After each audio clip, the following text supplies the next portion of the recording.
How to enable live chat on YouTube live stream. So if you want to enable live chat on your YouTube live stream, then what you need to do is first you just need to open up your browser, or you can go with your laptop or your PC. Once you open up your browser, you just need to simply go with search, and under search you need to search for YouTube Live Studio, and make sure to log into your live studio. So go with studio.youtube.com, and once you're here, make sure that you've enabled the live stream option. You'll have the live stream option on the upper right side, which is right here.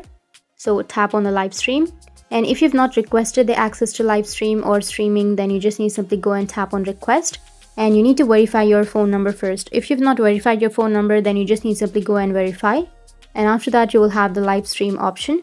Once you have the live stream option after verifying, then you just need to simply go with the upper left, and after that you will have your stream settings. You can simply go with your stream settings, and under your stream settings you'll have the live chat option. You just need to simply go and enable the live chat, and after that your live chat will be enabled. So first you just need to simply go and request the access to the streaming, and after that you will have the live stream option and enable the live chat. That's how you can enable your live chat on your YouTube live stream. And if you have any questions, feel free to comment below. Thanks for watching.